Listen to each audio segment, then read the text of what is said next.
장관님 아까 말 속에 잘못 얘기한 것이 있는데 이라크 전 때 우리 전원 분석팀을 보냈다고 했는데 네. 그것은 사실이 아니에요.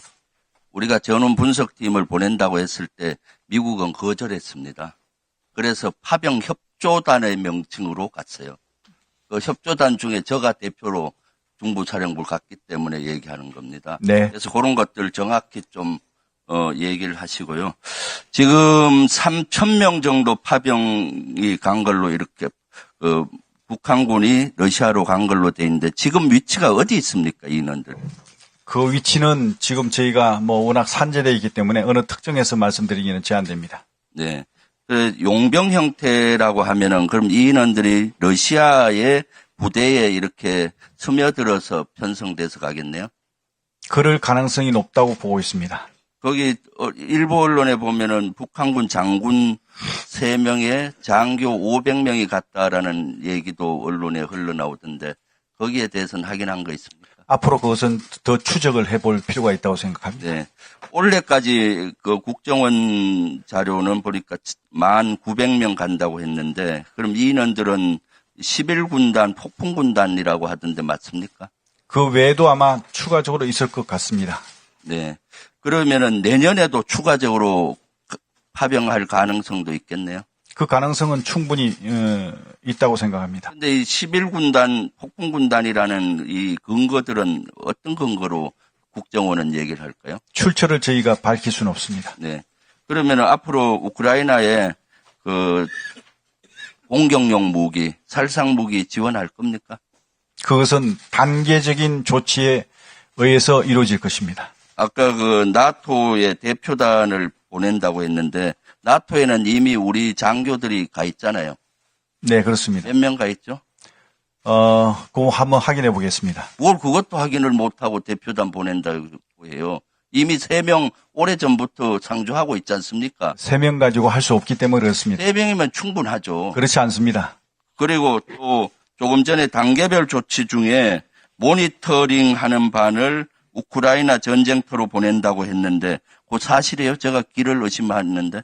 무슨 모니터링 반을 단계별 조치 속에 우리 한국군 모니터링 반을 우크라이나로 보낸다고 단계별 조치에 있다고 했는데 사실입니까? 전투 요원이 아니고 어떤 필요한 어떤 우리가 전원 분석을 통해서 우리의 어떤 그 유사시에 대비하는 차원에서도 저는 필요하다고 생각합니다. 그것은 군인이 우크라이나에 들어가면은 파병입니다. 어떤 형태로든. 전원 분석팀이든 모니터링이든. 이것은 명확히 파병이기 때문에 국회 동의 없이는 어려울 겁니다. 그런 법적인 거를 정확히 해서 해야 될 것 같고, 그 다음에 지금 각종 정보가 홍수처럼 넘치는데 우크라이나에 관련된 우크라이나발 정보들이 넘치고 여기에 우리 국정원이 춤을 추는 것 같아요. 우크라이나는 현재 전쟁하는 나라니까 절실하니까 거기에 대해서 가장되게 정보를 지금 하든가 가짜 뉴스를 많이 보내고 있어요. 저 한번 슬라이드 한번 띄워보세요. 네. 우크라이나 같은 경우 지금 예를 들어서 군인들의 치수, 군복 치수 이런 것들이 근거라고 이렇게 나오는데 저거 어디 자료입니까? 확인해 드릴 수 없습니다. 확인해 드리는 게 아니라 인터넷 들어가서 분석하면 다 나오는 겁니다. 미국 CNN 자료라고 하는데 미국 CNN은 우크라이나에서 나온 자료를 근거로 저렇게 했고요. 일본 ANN도 했는데 2개 똑같은 건데 1장이고 2장이에요. 저거는 뭔가 하면 인터넷에 돌아다니는 파일을 그냥 한 겁니다. 가짜 뉴스죠. 이런 것도 분석을 안 하면 어떻게 해요? 이런 것처럼 지금 우크라이나 여러 가지가 너무 가장된 것이 많아요. 그래서 그나마 국방부는 좀 신중한, 다음 쪽 보세요. 신중한 입장을 좀 취하는 것 같아요. 17일 날 우리 차관은 민간인 지원 가능성을 보고 추적 중이다. 이게 맞는 거죠. 그런데 국정원은 지난주에 김건희 여사 의혹이 막 증폭되니까 긴급적으로 NSC 열어서 또 저걸 발표해요. 참전이다 하면서 정확한 정보가 아닌 거를 가장하는 것이 아닌가라는 의심을 지금 하고 있어요, 사실은. 그래서 국방부는 지금처럼 한미 정보를 가지고 좀 신중한 입장을 좀 해야 될 걸로 보입니다. 실제. 그리고 조금 앞에 백 한번 해보세요. 백. 저기, 아니, 그 뒤에. 저기 이제 군복 나누어주고 저런 이 사진은, 이 동영상은 언제 나온 동영상입니까? 글쎄, 확인 못했습니다. 이것도 출처가 불분명해요. 이런 것들을 정확히 분석해 보세요. 저희 의원실하고 김준영 의원실하고 몇 개 의원실에서 분석해 보면은 이런 것들이 엉터리라는 거예요. 다음, 작년에 대통령께서 우크라이나에 방문 7월에 했었죠. 네. 그때 뭐라고 했습니까? 우크라이나에 가서. 우크라이나 가서 뭐라고 말씀하셨나요? 언제? 작년에요? 네, 7월에. 무슨 하도 말씀을 많이 하셨기 때문에 그 말씀을 다 하려면 한 2시간 걸리는데 다 할까요? 사직생 정신으로 연합해서 싸우겠다라는 뉘앙스로 얘기했잖아요. 예, 그런 말씀 계셨습니다. 그 얘기는 러시아를 적대국으로 선언한 거나 마찬가지입니다. 그리고 작년에 우리 포탄 155mm 50여만 발 우회 지원했지 않습니까? 지금 그거 어디가 있습니까? 확인해 드릴 수 없습니다.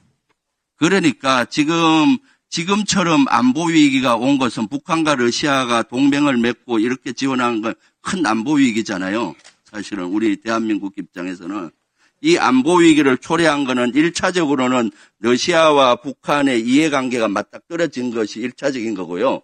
2차적인 거는 윤석열 정부의 외교 정책의 실패입니다. 우크라이나에 가서 러시아를 적대국으로 선언해버리고 포탄 우회 지원하고 이렇게 되니까 이 대형 참사, 외교 참사, 안보 참사가 일어나는 겁니다. 윤석열 정권은 여기에 대한 역사적인 심판을 받아야 됩니다. 이사입니다. 네. 우리 김병조 의원님 개인 생각이고요. 인정하지 않습니다. 네, 지금 미국 국방부 장관께서도 어제 확고한 우크라이나 러시아 파병을 북한군이 러시아에 파병한 확고한 증거가 있다라고 발표했습니다. 그럼 그것도 거짓말입니까? 정보는 가장돼도 안 되고 가소돼도 안 되는데 지금 국방부는 그동안 신중한 입장을 했는데 지나치게 우크라이나에서 가장되거나 가짜 뉴스를 이렇게 같이 국정원에 춤을 추는 건 안 맞다. 그래서 이거 정보에 대해서는 정확한 팩트를 확인해서 판단하라는 거예요. 모든 게 가짜라는 게 아닙니다. 그래서 미국과 나토는 대단히 신중한 입장을. 자, 김병주 의원님 추가 질의하시기 바랍니다. 것들이 윤석열 정권에서 필요한데 이것이 김병주 의원님.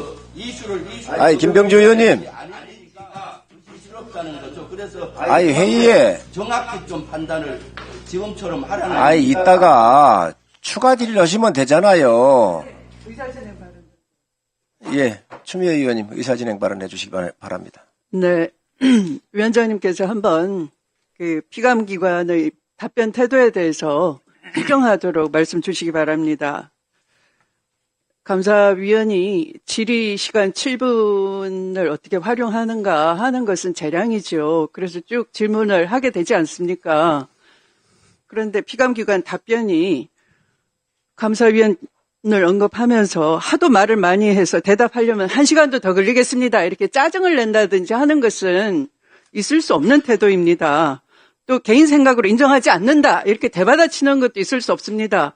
만약 그렇다면은 어떤 근거에 의해서 우리 피감기관 국방부 측에서는 이렇게 판단하고 있습니다라든지 또는 그것을 공개할 수 없으면 위원님께 대면해서 공개할 수 없는 처짐으로 개별적인 답변을 드리겠습니다라든지 그렇게 좀 공손하게 국민 보는 시선을 의식해서 그렇게 할 수는 없겠습니까? 추미애 의원님 말씀도 일리가 있습니다. 그런데 우리 의원님들께서도 국방부 장관은 공식적 답변을 하고 계시고 국내외 또 우방국과의 여러 정보들을 다 정합해서 알고 계시고 하기 때문에 그런 부분도 또 존중을 해 주셨으면 합니다. 우리 추미애 의원님 말씀 감사드리고요.